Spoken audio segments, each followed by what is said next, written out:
Glória a Deus. Diga comigo, Deus é bom. É muito bom voltar aqui para a minha cidade, meu povo, amém? Muito bom estar com vocês de volta. Não há lugar melhor do que o lugar onde é o centro da vontade de Deus, amém? Não há lugar melhor do que esse. O centro da vontade de Deus é o melhor lugar.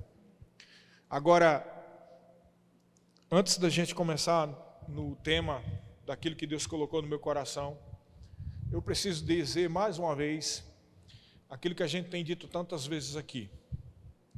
Para que você fique animado, você mesmo é quem tem que fazer algo. Amém? Você é o agente da sua animação. Eu pensava que era Deus. Deus já deu tudo que é necessário. Ele já deu do seu Espírito, da sua unção, da sua graça. Amém? Então, você que tem que dar a resposta, querido. É você que dá a resposta. Você tem que falar para o seu monte. Eu não sei qual é o seu monte. Deve ter algum monte aí que está fazendo isso na sua vida. Mas é você que tem que dar a resposta ao monte. Amém? É você. Diga, sou eu. Aleluia. Você não pode viver à mercê da circunstância do dia, das notícias. Porque se você vive à mercê da circunstância do dia, você não recebeu nada ainda da palavra de Deus, hein? Jesus Cristo disse, no mundo tereis aflições, mas tenha bom ânimo. Diga comigo, eu devo ter um bom ânimo. Aleluia, bom ânimo, querido, vamos lá, levantar a cabeça, não tem ninguém derrotado aqui não, amém? Você está com saúde para vir para aqui hoje, ouvir a palavra, estou vendo ninguém morrendo, e mesmo se estivesse morrendo, eu ainda deveria estar sorrindo, porque se vai para a glória, vai para um lugar melhor. E se não vai para a glória, vai ser curado. Então é só para estar rindo. Amém? Não importa o que está acontecendo, é para estar rindo. Sorriso no rosto. Amém? Ah, mas não sabe qual é a minha vida. E o importante é você dar a resposta. Amém? Então o tema de hoje é mais ou menos isso mesmo. Ainda bem que o Espírito Santo nos guiou já para isso. Já estava preparando o ambiente, porque o Senhor sabe mais do que a gente, né? E o nome da pregação de hoje é Atitudes que te auxiliam na vida de perseverança e de fé. Eu fiquei sabendo aqui que o Glaucio semana passada deu uma palavra muito boa sobre perseverança. Quem estava aqui? Bem, e nós vamos meio que continuar isso, agora com atitudes. Então foi de Deus mesmo, porque o Glaucio deu uma palavra sobre perseverança, mas parece que tem um monte de gente que já está desanimando aqui. Meu Deus, a palavra não durou 7 dias não. Que é isso, irmão? Com certeza a palavra era ungida, mas você é que tem que andar andando em cima da palavra, amém?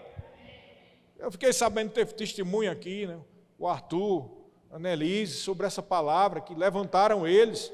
A mesma palavra que levantou eles deve ter levantado vocês. Então levanta-se dentre os mortos e Cristo te esclarecerá, amém? Então, atitudes que te auxiliam na vida de perseverança.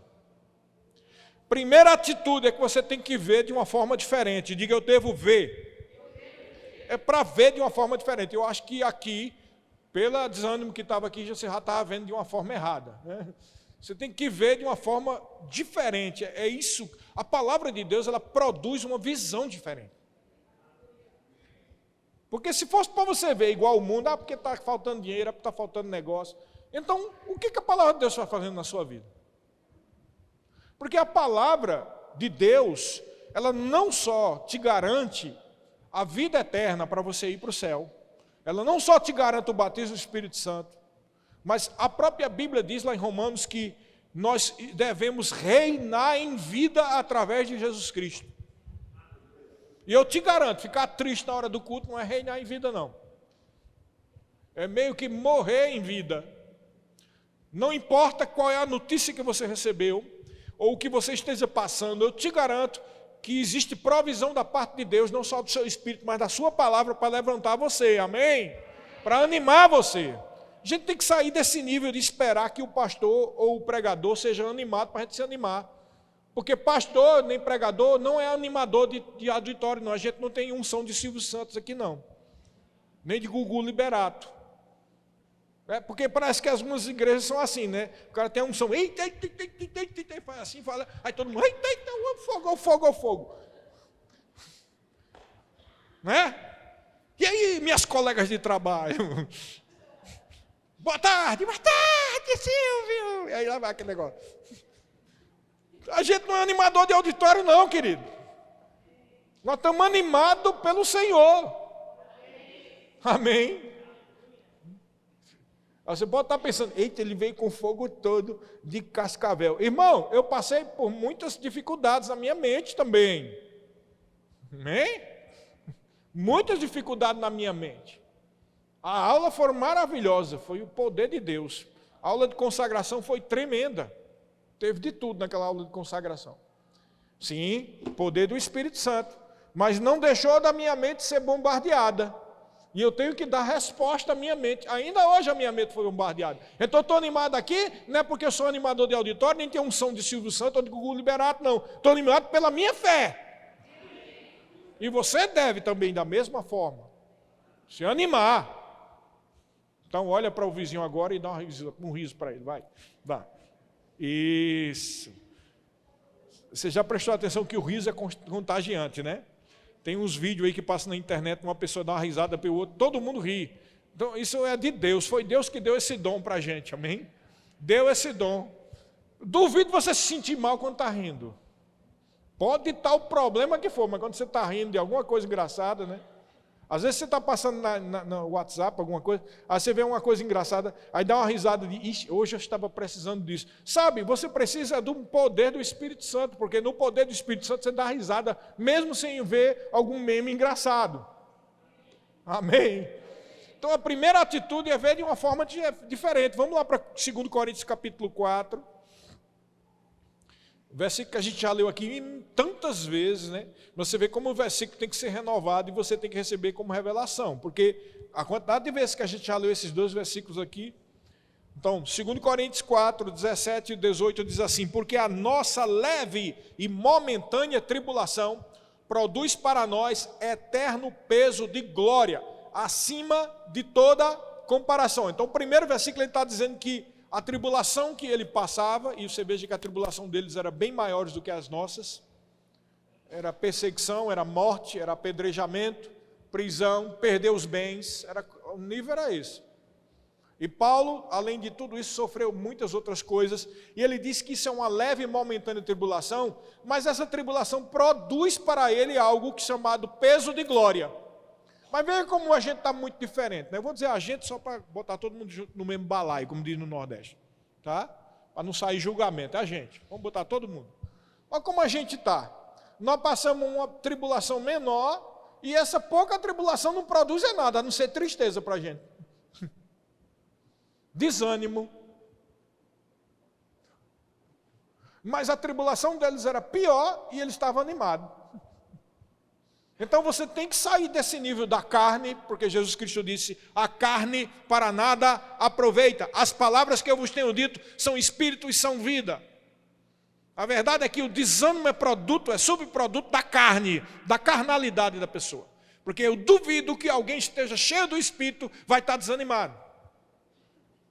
Quem está cheio do Espírito não desanima, irmão. Não é acusado. Não tem acusação contra os eleitos de Deus, porque quem justifica eles é Jesus. Quem os defende é Jesus. Quem os protege é Jesus. Cheio do Espírito, a sua vida é diferente. Termina se cumprindo aquilo que está escrito em Lamentações de Jeremias. De que se queixa o homem? Por que está reclamando? Reclame-se dos seus próprios pecados. É a nossa atitude que nos faz ficar desanimado. Eu entendo perfeitamente que existem muitas coisas que ferem a gente. E é normal ficar ferido porque está dando errado as coisas, ficar ferido porque as pessoas não acreditam na gente, ficar ferido porque a gente é esquecido, ficar ferido porque é difamado, ficar ferido porque foi maltratado, ficar ferido porque aconteceu enfermidade ou perdeu algum dinheiro aí em alguma coisa. Isso, como choque inicial, é perfeitamente normal, mas não é perfeitamente normal que um crente que é da palavra da fé, que é cheio do Espírito Santo, fique com a cabeça baixa, feito um jumento, como dizia o pastor Bud. O pastor Bud dizia, e essa cara de jumento?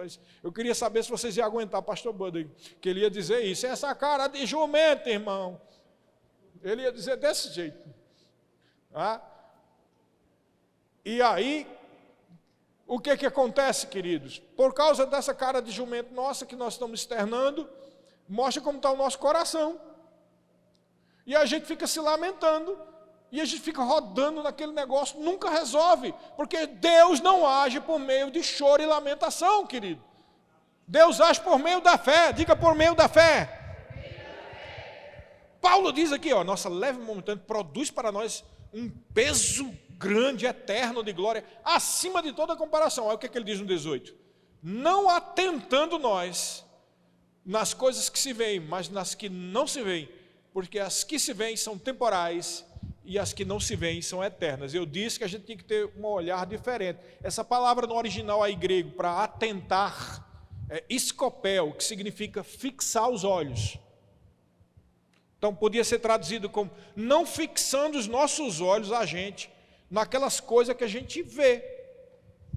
Porque se a gente ficar fixado os olhos na cara feia, no problema que nós tivemos no trabalho, no carro da gente que está velho, na conta, quando tem dinheiro na conta, se a gente ficar fixado os olhos nessas coisas, a gente desanima. A gente tem que aprender a fixar os olhos com um olhar diferente. Então não adianta de nada dizer que está perseverando se fica lá reclamando de que não tem dinheiro, não está tendo emprego, não está. Se ficar reclamando não adianta de nada. Não vai resolver nada. Porque Deus espera de você uma resposta, diga uma resposta. Está esperando uma resposta, conforme a sua fé. Amém. Nunca esqueci de uma história que a Silvia, esposa do Gilson, falou a respeito de uma certa mulher. Eu já contei isso há algum tempo aqui atrás na igreja. Que essa mulher eu conhecia porque ela era uma advogada. E eu trabalhava no Tribunal de Justiça e ela e o esposo apareciam lá para dar conta de algumas ações no nosso cartório. E eu sabia que o pessoal comentava que os dois gostavam de estar no meio de candomblé, de macumba e dessas coisas. E lá pelas tantas o marido chegou, deixou ela. E quando teve Deus abriu uma oportunidade, eu sei que no final das contas a Silvia conheceu ela, estava evangelizando e ela chorou e se quebrantou. E aí estava ouvindo a palavra por intermédio da Silvia, esposa do Gilson, que hoje está na glória. E eu nunca esqueci que a Silvia falou que ela acompanhando essa mulher orando, porque o marido dela tinha deixado ela, o negócio foi demorando 1 mês, 2, 3, só que ela tinha se envolvido antes com macumbaria, né? E feitiçaria, essas coisas, e aí teve um momento que ela perdeu a paciência, aí disse para a Silvia o seguinte: esse negócio não está dando certo não, está demorando demais, está demorando demais. Por que ela disse isso? E desistiu do evangelho. Por que ela disse? Porque ela acha que Deus, igreja, o povo de Deus, a palavra, funciona como macumba. Vai lá, faz um trabalho, como eles dizem, né? Um trabalho, acende umas velas, né? Para aquela feitiçaria fazer alguma coisa. Mas não é assim, querido, porque você primeiro tem que mudar o seu coração. Enquanto seu coração ficar agoniado pensando que não está resolvendo, demonstra que você está vendo Deus como se fosse alguma espécie de feiticeiro, ou a palavra como uma reunião de macumbaria, esperando que se resolva as suas coisas, mas você tem que primeiro ser resolvido por dentro. Você tem que ser resolvido por dentro, querido. Enquanto você estiver agindo com carnalidade, você ainda não foi resolvido por dentro. E enquanto não for resolvido por dentro, não vai acontecer de nada que você espera enquanto não resolver primeiro o seu interior. Para que a prosperidade venha por fora, tem que começar a prosperidade por dentro. Para que a excelência se manifeste por fora, ela primeiro tem que ser excelência por dentro. E para que o crescimento de Deus, não é dos homens, o crescimento de Deus, seja na sua vida, seja na sua firma, seja na sua empresa, seja na igreja da pessoa, se ele é pastor, só vem o crescimento de Deus legítimo, não dos homens, porque os homens também produzem um crescimento, até mesmo nas igrejas. Só vem um crescimento legítimo quando aquele pastor, quando aquela pessoa, quando aquele pai de família, quando aquela mulher começa a ser mudado por dentro. Primeiro tem que crescer por dentro para poder crescer por fora. Não é essa oração, Pai, cresce minhas coisas. Primeiro diz, eu tenho que crescer, eu tenho que crescer, eu tenho que crescer. Amém? Então, a nossa reação exterior mostra como nós estamos por fora. E em 2 Coríntios aí, também 2 Coríntios 5, 6 e 7, está escrito assim: temos, portanto, sempre bom ânimo. Eita! Paulo está dizendo isso. Temos, portanto, sempre bom ânimo, sabendo que, enquanto no corpo, estamos ausentes do Senhor, visto que andamos por fé e não pelo que vemos. É uma visão diferente. Não é um auto-engano, é uma visão espiritual, é o ver pela fé. Amém? É o ver pela fé. Nunca esqueça aquilo que Deus falou para mim: você vai tão longe o quanto você crê. Isso vale para todo mundo. Você vai tão longe o quanto você crê. Se você crê pouco, você vai pouco. Então a gente tem que parar com esse negócio de esperar que a coisa venha de fora. Ela começa por dentro. Começa no seu interior. Não, trabalho, emprego, dinheiro, prosperidade não vem de fora. Primeiro vem de dentro. De dentro de você. Você tem que realmente crer, você tem que andar e viver como alguém próspero e abençoado. Porque enquanto você chora, você não está vivendo como um abençoado, você está vivendo como um amaldiçoado. Porque o choro, a tristeza e a derrota é para quem é amaldiçoado. Mas você não é amaldiçoado, porque a Bíblia diz lá em Gálatas que Cristo Jesus se fez maldito no nosso lugar. Ele levou a maldição, por isso que ele sofreu tanto e morreu antes do tempo lá. E o soldado foi conferir com a espada, porque ele recebeu a carga de toda maldição, de toda tristeza, de toda derrota, para que você não tenha que sofrer isso. Por que não está funcionando comigo? Porque você precisa mudar por dentro. É você que precisa mudar. Sabe qual é o problema da gente? A gente tem uma autojustificação. A gente pensa assim: bom, eu não mato ninguém, não matei ninguém, não roubei ninguém, não bati em ninguém, né? Não falo mal de ninguém, não bebo, não fumo, não estou na cachaça, não estou nas drogas. Por que eu estou assim nessa situação? Deus não sabe da minha vida. E não vai resolver. Não vai resolver isso. Porque os cão dos infernos, os demônios, estão querendo massacrar você na sua mente. Você entendeu? Às vezes a gente está todo bonzinho, a gente não bebe, não fuma, não se droga, não faz nada. Mas se a nossa mente não for mudada, se a tua meditação interior não for mudada por uma meditação de fé, você não vai conseguir perseverar. No mundo tereis aflição, mas tende bom ânimo. Olha o que Paulo disse aqui: por isso tendo sempre bom ânimo. Sabe, você entendeu que é tudo uma questão de fé? Quando a gente não anda com bom ânimo, é que a gente não está crendo na palavra do Senhor Jesus Cristo. Porque se estivesse crendo, não estava desanimado. Mesmo que seja lícito e justo que você fique magoado por um tempo, porque alguma coisa aconteceu. Isso é normal. Você está aí, de repente você ouve que perdeu R$2.000 na sua conta. Você vai ficar, é possível que sim, se você estiver num nível alto de fé, você vai dar uma risada automática. Mas eu até perdoo se você chegar e ficar triste por um momento, mas você tem que ser rápido para dar resposta. Amém? Pastor, isso existe, é o que Paulo diz. Rapaz, a vida de Paulo foi sofrimento em cima de sofrimento. E ele está dizendo, tendo sempre bom ânimo. Meu Deus, o cara andando a pé, no deserto, tudo quanto é coisa de ruim acontecendo, e ele dizendo, tenho um bom ânimo. Sabe, quando eles estavam lá na cadeia, Paulo e Silas, eles cantaram à meia-noite. Foi por isso que o milagre aconteceu. A gente quer milagre, a gente quer mudança, a gente quer o sobrenatural, mas temos que dar resposta. No meio da tribulação tem que estar contente, tem que estar alegre, confessando a palavra, dando adoração e louvor a Deus. Queridos, aí espero que você não diga, esse negócio é muito difícil. É exatamente a resposta que a macumbeira deu. E eu espero que você seja muito mais do que um macumbeiro ou um feiticeiro. Você é um filho de Deus. Diga, eu sou filho de Deus. Diga, eu nasci de novo.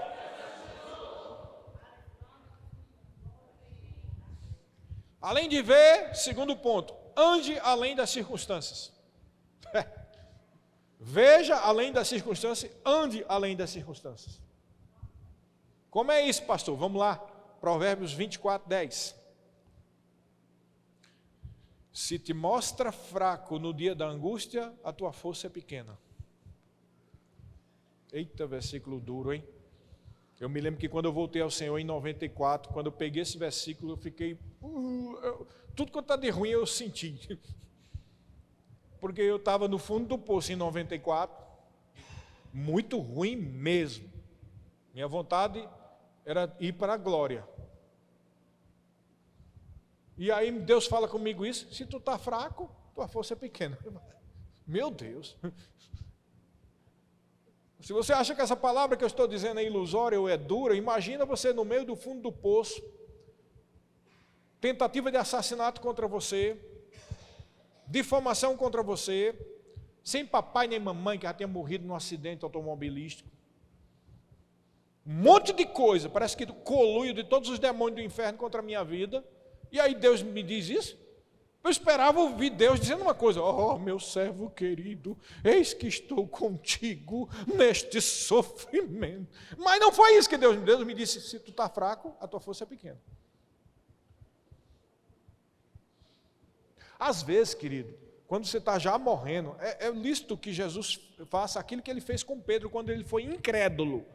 Afundou na água e ele pegou. E aí, quando ele pega, ele já diz: por que tu duvidasse? Ele pega, ele ajuda pela misericórdia, mas não deixa de ser uma decepção para Deus o fato de você, em vez de estar andando em fé, você está reclamando, triste, chorando. Se te mostra fraco no dia da angústia, a tua força é pequena. Mas vamos mais, Jeremias 12, 5. Eu gosto de ler muito a Bíblia, hein? Olha o que diz, uma coisa semelhante. Se te fatigas correndo com homens que vão a pé, como poderás competir com os que vão de cavalo? Se em terra de paz, chamada Maringá, com tudo de bom, tu não se sente seguro, como é que farás se tu estivesse num lugar como o Morro da Rocinha? É mais ou menos isso que ele está dizendo. Tu está em Maringá, está reclamando da vida. Se tu morasse no Morro da Rocinha, tu era o quê? Dá umas passeadas pela internet, vendo a quantidade de gente que morre de fome na África. Dá uma passeada para ver a quantidade o inferno que é a vida de alguém morar numa comunidade daquela. Dá uma passeada para ver como é que é viver numa cidade perigosa na periferia. Dá uma passeada na internet e veja quantas crianças morrem de fome na África. E a gente está reclamando porque está triste, porque um negócio aconteceu. É de dar vergonha, querido. É de dar vergonha. A gente está agindo como bebê chorão. Precisamos dar resposta com a palavra. O diabo está dando risada. Um pouquinho de coisa que ele faz com você, você desanima. Você deveria atingir o diabo naquilo que ele espera de você. Se ele está pensando que você vai ficar triste, abatido, derrotado, dá resposta com a palavra. Ei, diabo, sai da minha vida, sai das minhas finanças, sai da minha família. Eu vou me levantar em fé. Tem que ter vergonha na cara, querido. Desculpa esse termo. Não estou aqui para bater em você, eu estou querendo para chacoalhar você. Ei, rapaz, acorda. É isso que eu estou querendo. Eu não quero massacrar você, nem ferir. Eu quero que você se levante em fé. Homem, mulher de Deus. Não se lamenta, não é tempo de lamento, é tempo de vitória. É tempo de fogo do Espírito Santo. É tempo de unção. Eu estava lá na consagração lá em Cascavel, e aquele mover. Quando terminou, aí o irmão Teobaldo, desse tamanho, assim, um alemãozão dessa altura, bem forte. Aí, ele é meio profeta, né? Aí chegou para mim: ó, irmão, um presente para você. Aí me deu uma caixa. Aí eu não tive tempo de lá, já fui para um jantar e tal. Daqui a pouco peguei o ônibus e vim embora, passei a madrugada vindo. Mas antes de entrar no ônibus, né, estava com os irmãos, eu fui abrir a caixa. E ele é meio profeta. Quando eu abri a caixa, sabe o que tinha lá dentro? Um molinete e linha para pôr numa vara de pescar. Você sabe qual é a mensagem? É tempo de pescaria, irmão. É tempo de pescaria. É tempo de vidas, alma, e a gente tem que sair desse nível de estar se lamentando e começar a pescar. Diga, eu vou pescar! É interessante que foi tudo profético, que ele me deu um molinete, só que ninguém pesca com molinete, você tem que comprar a vara. Ou seja, tem algo que a gente tem que fazer para poder a unção do molinete pegar. Você tem que comprar a vara e tem que comprar um anzol. Então o que está sendo ministrado aqui é o molinete do Senhor. É o, como é que chama? Carretilha do Senhor. Né? Para você, linha. Agora você que tem que comprar o anzol e a vara. Não adianta receber a palavra aqui hoje, amanhã está lá, mais uma segunda-feira. Que segunda-feira é dia para os diabos sair correndo na sua frente e ir embora. Oh, aleluia. É uma forma de ver diferente, uma forma de andar diferente, querido. Andar altaneiramente, como diz lá em Abacuque, ainda que a oliveira minta, ainda que não, que tenham roubado as ovelhas no aprisco, todavia eu me alegro no meu Deus da minha salvação. Ele me faz andar altaneiramente, ou seja, um andar diferente, uma visão diferente. Oh, aleluia. Não, Deus não vai multiplicar a sua sementeira se você não semeia, como foi dito aqui. Quem não semeia não aumenta a sementeira. O que isso tem a ver, pastor? Semente de palavra, semente de atitudes, semente de coração. Aí a sementeira aumenta, aí as coisas têm que mudar por dentro para poder ser mudado por fora. Prosperidade vem primeiro por dentro para depois sair para fora. A atitude é de coração, e o que está dentro do seu coração vai sair pelo seu rosto. Então se você ficar, é o que está dentro do coração, e nada acontece. Tem que se levantar em fé. Aleluia. Boa. Ah, mas é hipocrisia. Hipocrisia, você sabe o que significa hipocrisia, querido? Hipocrisia é máscara. É quando você vive uma vida de mentira e quer passar uma outra imagem para as pessoas. É diferente de você estar triste por dentro e começar a se alegrar pela fé. É diferente. Por que é diferente?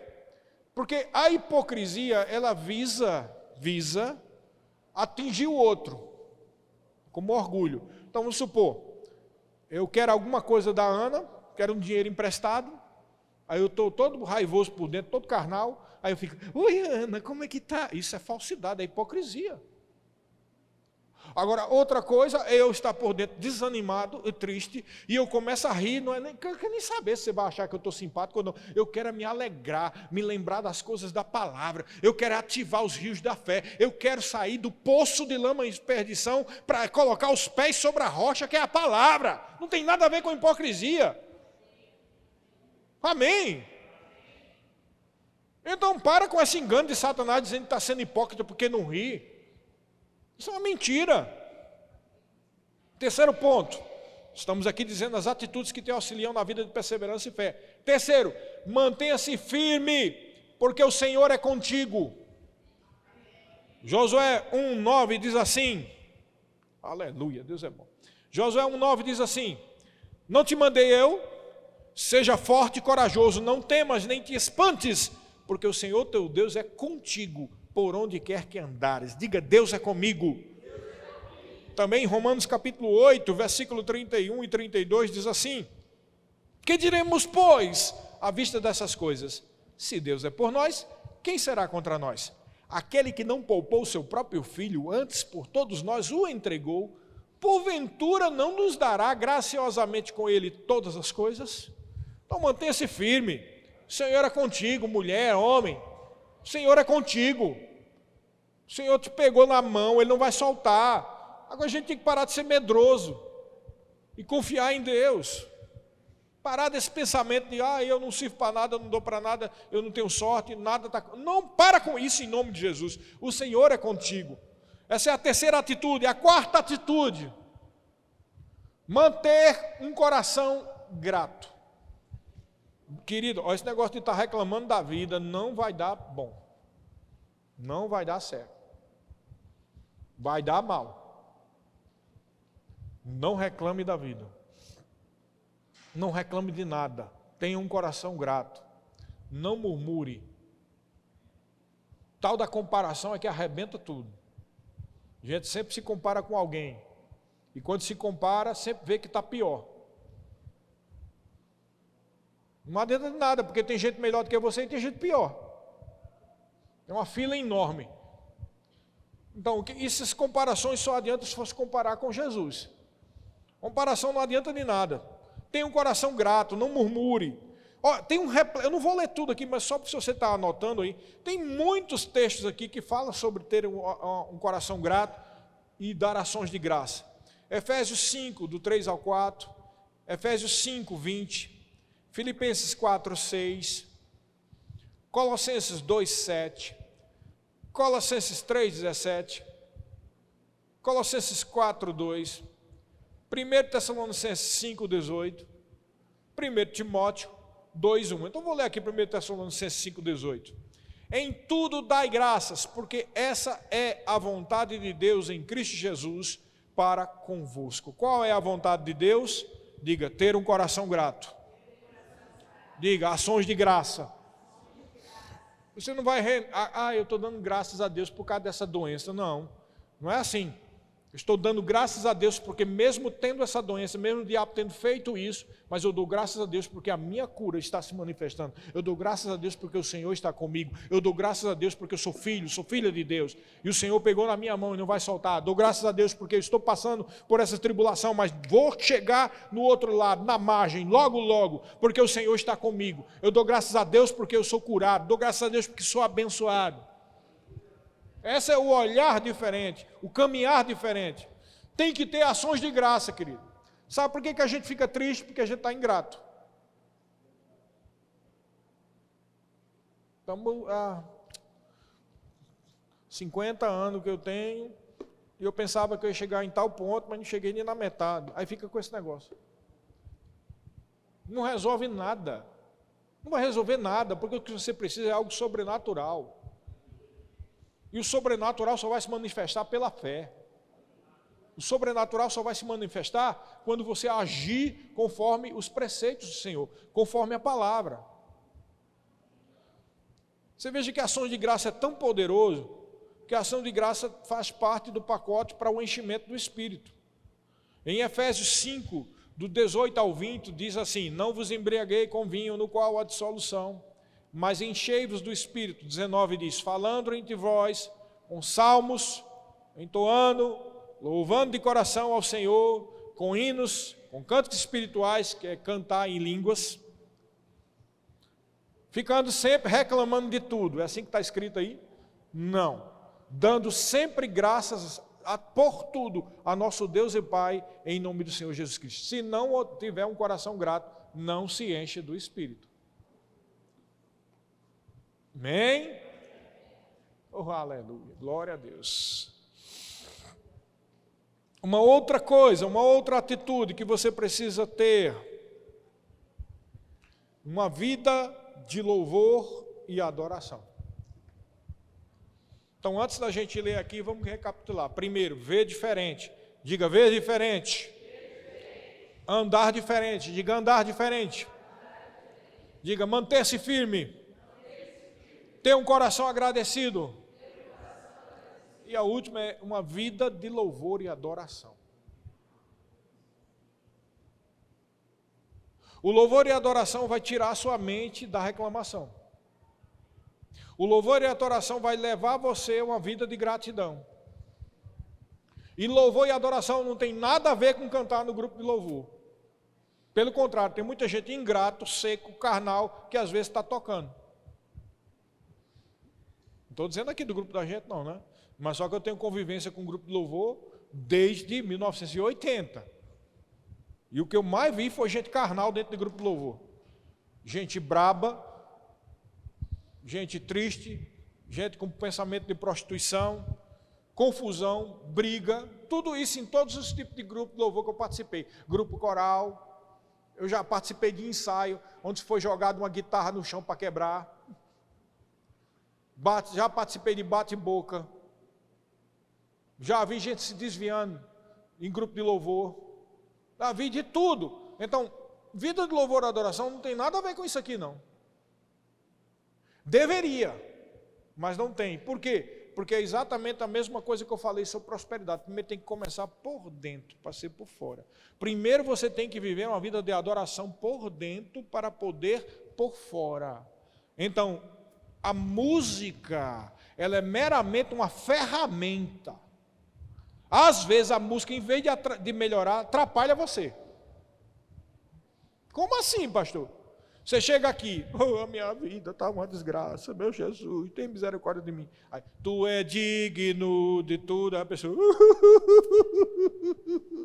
Jesus, a minha vida, Jesus. Tu é aquela música que está tocando, em vez de você dar adoração a Deus, você fica com aquela autocomiseração, com aquela revelação interior de quanto você é triste e abatido e tudo está dando errado na sua vida. Isso não é adoração. Isso é murmuração, isso é autocomiseração, isso é melancolia.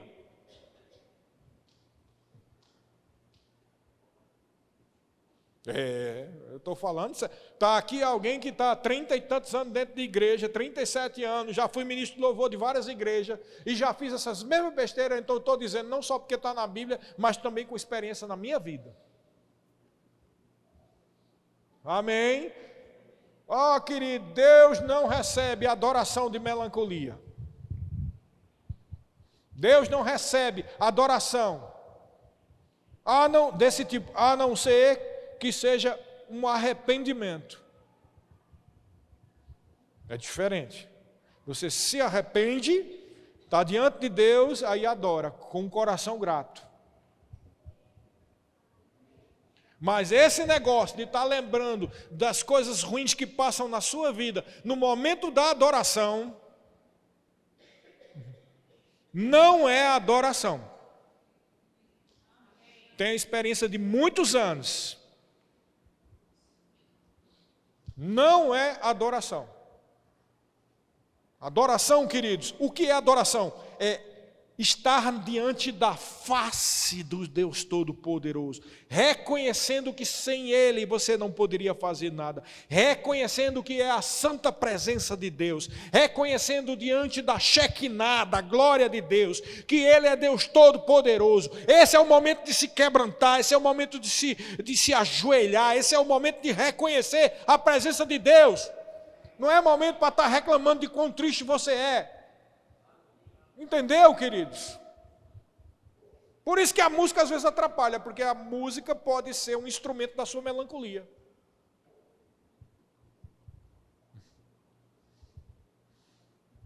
Entendeu? Da mesma maneira que o louvor, se você estiver alegre por motivos externos, você pode estar alegre pulando com louvor, desde que tenha um coração grato, é correto. Então, tudo começa no seu coração. Diga, meu coração. É onde tudo começa. A prosperidade começa no seu coração. A excelência começa no seu coração. A multiplicação e o crescimento começam no seu coração. E a adoração começa no seu coração. E a fé começa no seu coração. Tudo começa no seu coração. Não é externo, é no seu coração. E Jesus disse que a boca fala do que está cheio do coração. E Jesus disse que os olhos são a janela da alma. Se os teus olhos forem bons, todo o teu corpo será bom, mas se forem ruins, quão grandes trevas há sobre ti. O teu olhar denuncia o que está no seu interior. O que você fala denuncia o que está no seu interior. A tua expressão denuncia o que está no teu interior. Entendeu? Então, temos que nos converter. Essa atitude de louvor e adoração, ela fortalece. Você veja que essa atitude de louvor e adoração, ela fortalece e manifesta milagres. Um exemplo de fortalecimento, Romanos capítulo 4.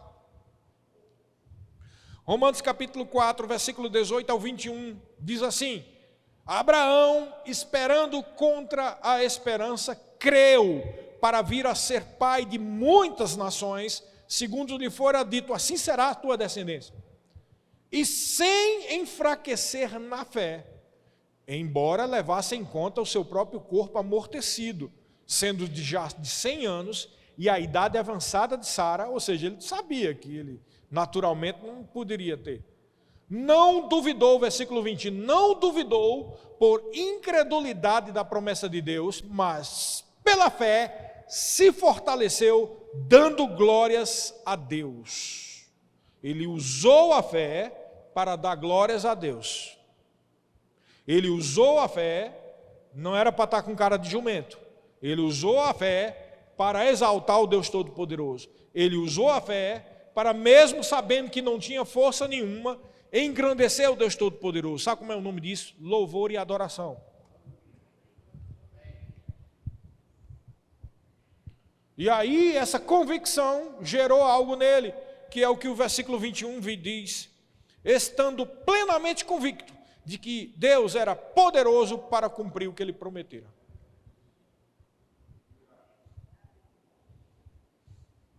Amém? Você tem que estar plenamente convicto que Deus é poderoso para cumprir aquilo que ele prometeu nas suas finanças, na sua vida, no seu ministério, na sua casa, casamento, tudo. Tudo que você tem, que Deus prometeu. Vitória sobre qualquer área. Tem que estar plenamente convicto. Enquanto você não estiver plenamente convicto, nada acontece. Então a coisa tem que começar por dentro. Mais uma vez, eu sei que repete, mas diga: por dentro de mim. Move, Senhor. Muda. Transforma. Dentro de você. É dentro. Eu sei o que é isso, querido. Eu mesmo tenho as minhas batalhas.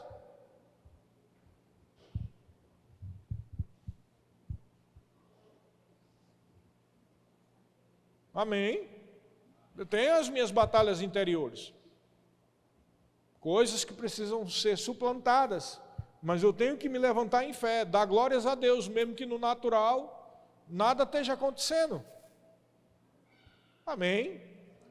Estamos crendo para o crescimento dessa igreja. Mas no natural a gente vê que tem uma quantidade ainda pequena diante daquilo que Deus tem para fazer aqui nessa cidade. Aí vamos fazer o quê? Ficar triste? Não. Pela fé, dando glórias a Deus, estando plenamente convicto que Deus é poderoso para cumprir aquilo que Ele prometeu. Amém. Pela fé, não é pelo que vemos, mas pelo que nós cremos. Amém, queridos? E nós vemos que essa atmosfera de louvor e adoração produz milagres. Vemos aquele episódio que nós não vamos ler de 2 Crônicas 20, do 1 ao 30, que é muito grande, mas aquele que nós já citamos várias vezes, em que Israel foi cercado, e aquele exército numeroso que estava cercando Jerusalém era o suficiente para destruir e matar todo mundo. E aí eles fizeram um jejum, e se puseram a adorar e louvar a Deus, e Josafá fez a oração dizendo ao Senhor: nós não temos força não. Nós não temos força. Se tu não intervir, a gente está perdido. Mas tu não dissesse, Senhor, quando mandasse construir o templo, que a oração que se fizesse nesse lugar, tu ia ouvir? Tu não dissesse, Senhor? Sabe, na época do templo, a oração era no templo. Agora o templo é o seu coração. Então você pode dizer: Senhor, tu não dissesse que se eu usar o meu coração e orar de todo o coração e me confiar de todo o coração, tu não iria intervir? Ele disse. Ele é plenamente convicto, ele é plenamente poderoso para cumprir aquilo que ele prometeu. Você vê como é que é? Tudo é no coração. Quando você faz a oração, Deus está ouvindo a oração. Ele diz lá em Isaías: meus ouvidos não estão surdos para que não possa ouvir. Ele disse. E aí eles fizeram essa oração, o profeta se levantou. Um dos filhos de Asaf disse: ei, essa batalha não é tua, é minha. Por que Deus disse isso? Não é tua, passou de tu para mim. Porque eles oraram de todo coração e confiaram de todo coração. E começaram a orar. E Deus diz através do profeta: o profeta, veja, não foi uma voz, não foi uma nuvem que desceu, né? Não foi nada, foi um profeta que se levantou, como eu estou me levantando aqui nesse dia para falar algo para você. Um profeta se levantou naquele dia e disse: eia, imagina a situação, você está dentro de uma cidade cercada e uma multidão que dá para matar todo mundo ao redor. E aí diz: ei, essa batalha não é vossa, mas é minha. Só tomai posição e vede o livramento. Aí eles vão dormir, que eu acredito que ninguém dormiu naquela noite, né? Talvez os mais cheios de fé tenham dormido, né? Em paz me deito e logo pego no sono. Mas grande parte do povo parece que não dormiu. Sabe por quê? Pelo que Josafá disse no outro dia. Passou a noite toda, quando chegou no outro dia de manhã, Josafá disse: crede no Senhor e prosperarei. Crede nos profetas de Deus e prosperareis. Ou seja, ele estava trazendo lembrança do que o profeta disse na noite, no dia anterior. É como se dissesse: ei, tu lembra daquele culto lá que foi pregado, tal, isso? Lembra disso, vai prosperar. Creia que aquele homem, aquela mulher foi usado por Deus. Creia e você vai prosperar. Aí sabe o que foi que Josafá fez? Não foi Deus que mandou, não, foi Josafá que fez. Pegou, cantou, os cantores, os levitas que cantavam do ministério de louvor de lá, e botou na frente do exército. Olha que loucura! Em vez de botar as armas, botou cantor. Sabe que aquilo deve ter chegado como um cheiro suave nas narinas de Deus, né? Porque o que é cheiro suave? É quando o sacrifício é ofertado, aquela carne é queimada, aquele sacrifício, aquilo que custou algo, aquilo que era difícil para o natural, foi sacrificado, queimado pelo fogo do Espírito, aí sobe um cheiro. Então, quando eles botaram o grupo de louvor na frente, então eles meio que pegaram Satanás, né, com as mentiras de Satanás. Olha aqui, ó, na cara de Satanás. Né? Eu sei que no natural isso é loucura, mas nós vamos sacrificar o natural, a lógica e o pensamento humano e vamos colocar o louvor aqui na frente. Aí diz a Bíblia que o negócio foi tão violento que quando eles começaram a louvar, os exércitos, eles mesmos se destruíram, os inimigos. O louvor e a adoração cria um ambiente de sobrenatural. É o que está escrito em Hebreus capítulo 3, versículo 15, querido. Ofereceis sempre, todo dia, sacrifício de louvor, que é o fruto dos lábios de quem confessa Jesus. Sacrifício de louvor não é reclamação, sacrifício de louvor é confiar em Deus, querido. Está vendo que não tem tanto a ver com instrumento, tem a ver com atitude de coração. Está aí, Hebreus 13, 15. Olha o que diz aqui. Ofereceis por meio de Jesus, pois ofereçamos a Deus sempre, diga todo dia, diga toda hora, diga em cada situação, sempre sacrifício de louvor, que é o fruto de lábios de quem confessa o seu nome. É colocar na frente dos exércitos, das atitudes naturais, o louvor e a adoração. Entendeu, querido? É levantar-se de manhã e dizer: oh, aleluia, Senhor, Tu és maravilhoso. Às vezes eu estou aqui, né, hoje mesmo, vai começar o culto aí, aleluia. Aquilo não é uma expressão repetitiva de um pastor que está querendo mostrar aos outros que está fazendo alguma coisa. Eu faço aquilo já para pôr na frente do exército o louvor. Entendeu? Tem que pôr diante da dificuldade o louvor e a adoração. Isso é uma atitude de coração. É exatamente por isso, muito parecido com o 2 Crônicas, capítulo 20, o que aconteceu em Atos, capítulo 16, versículo 19 ao 26, que eu citei aqui en passant, ou seja, muito rapidamente. Então vamos lá. Atos 16, 19 ao 26. Vendo os seus senhores que se lhes fizera a esperança do lucro, agarrando em Paulo e Silas, os arrastaram para a praça à presença das autoridades. E levando-os aos pretores, disseram: estes homens, sendo judeus, perturbam a nossa cidade, propagando costumes que não podemos receber nem praticar, porque somos romanos. Levantou-se a multidão, unida contra eles. Misericórdia, já pensou uma multidão contra você? Não é só uma pessoa, não, é uma multidão. E os pretores, rasgando-lhes as vestes, mandaram açoitá-los com varas. Eita, ainda tem essa. Você está pregando Jesus e tome chicotada, e tome vara. Vara, irmão, é pior do que chicote. 23, e depois de lhes darem muitos açoites, ou seja, o sofrimento já foi grande. Depois de dar muitos açoites, o lançaram no cárcere, ordenando ao carcereiro que os guardasse com toda segurança. Então, não é só ficar na prisão, é ficar com toda a segurança. É o que foi que o carcereiro fez? 24. Este, recebendo tal ordem, levou-os para o cárcere interior, ou seja, lá para o porão, o lugar mais fedorento que tinha. Lhes prendeu os pés no tronco. Então, levaram varada, foram para a cadeia, foram para a cela pior que tinha, a mais insalubre, e ainda botaram eles os pés e a mão amarrados no tronco. Tem sofrimento pior do que esse? Os caras estão pregando o evangelho, não estava fazendo mal, não estava semeando contenda para colher tormenta, ele estava semeando a palavra. Aí o que aconteceu? Por volta da meia-noite, não é 7 horas da noite, não, foi meia-noite, querido. Paulo e Silas oravam e cantavam louvores, ou seja, colocaram os levitas na frente do exército. E esse exército já estava meio que derrotado, aí capenga, né? Tinha quase ninguém, uns mulambos lá com uns pedaços de pau, que tinha esse exército aí. Cantaram louvores e os demais companheiros da prisão escutavam. Certo, pensando, esses aí são fanáticos, né?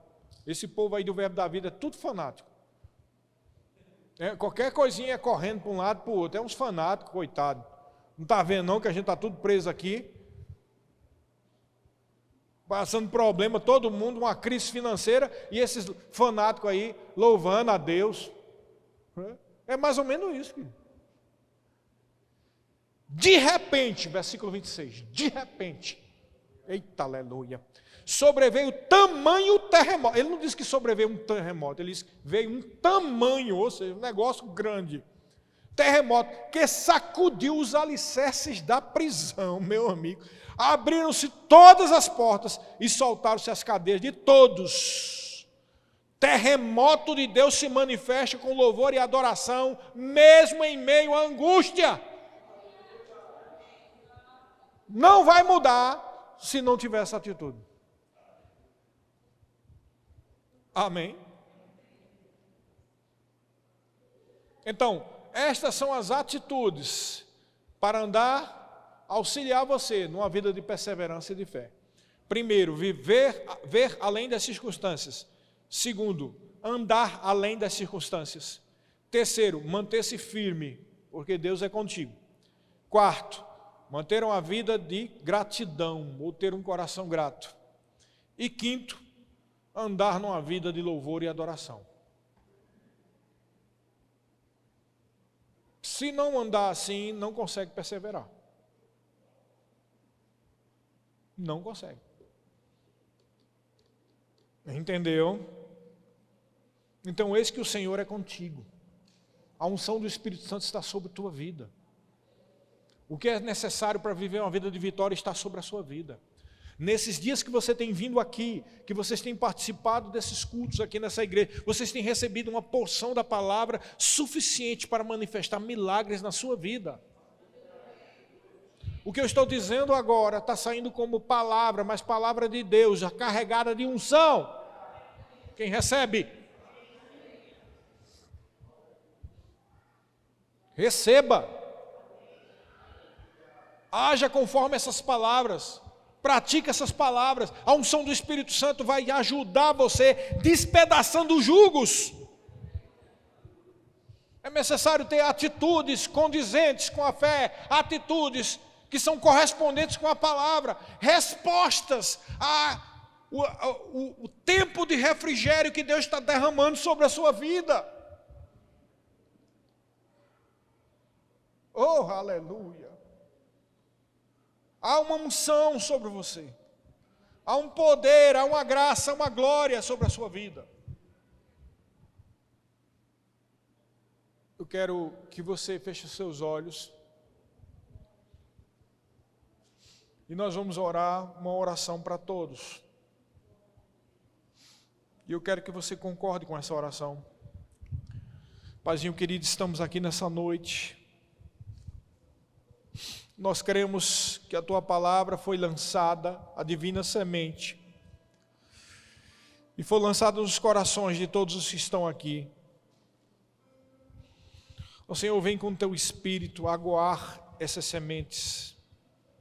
Vem com teu Espírito afogueando essas palavras.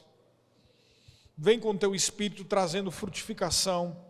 Que essas mentes não corram a devagar com pensamentos vãos. Eu clamo o sangue de Jesus Cristo sobre todas as mentes, sobre todos os corações. Eu creio, Senhor, na tua intervenção, na tua ajuda, no teu auxílio. Pai, dá palavras de sabedoria a cada um dos que estão aqui. Vem com o teu Espírito afogueando os corações para que eles venham andar cheios da tua presença, Senhor. Das direções, abre portas, mostra o teu caminho a respeito de cada situação, Senhor.